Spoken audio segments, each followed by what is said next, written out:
দেশের যুব সমাজকে সামনের সারিতে এনে গণতান্ত্রিক মূল্যবোধে কার্যকর ও সমাজের ইতিবাচক পরিবর্তনের ক্ষেত্রে তাদের ভূমিকা আরও শক্তিশালী করার লক্ষ্যে নওগাঁয় ৩ দিনের যুব ফোরামের দক্ষতা বৃদ্ধি প্রশিক্ষণ শুরু হয়েছে।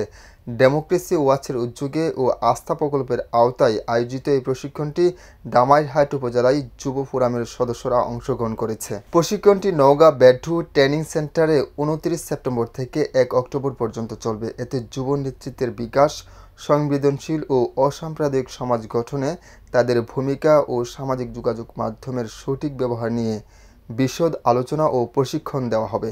আস্থা প্রকল্পটি Swiss agency for development and কোঅপারেশনের অর্থায়নে এবং ডেমোক্রেসি ওয়াচের বাস্তবায়নে ২০২৩ সাল থেকে নওগাঁ সহ দেশের ১৮টি জেলায় তরুণ ও যুব নারীদের ক্ষমতায়ন ও মানব সম্পদের উন্নয়নের ক্ষেত্রে কাজ করে আসছেন।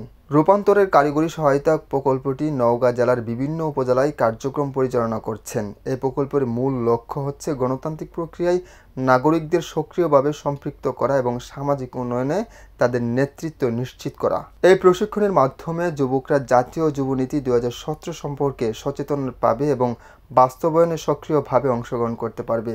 একই সাথে সামাজিক যোগাযোগ মাধ্যমের শক্তিশালী ব্যবহার এবং অসাম্প্রদায়িক মানসিক বিকাশের ক্ষেত্রে যুব নেতৃত্ব আরও দক্ষতা গড়ে উঠবে। প্রশিক্ষণে যুবকদের মতামত এবং অংশগ্রহণের জাতীয় উন্নয়নের অগ্রযাত্রায় ভূমিকা রাখতে সহায়তা করবে।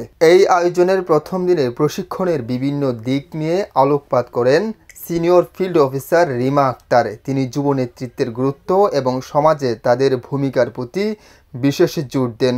প্রশিক্ষণে উপস্থিত ছিলেন রাজশাহী ক্লাস্টার কোঅর্ডিনেটর এস.এম.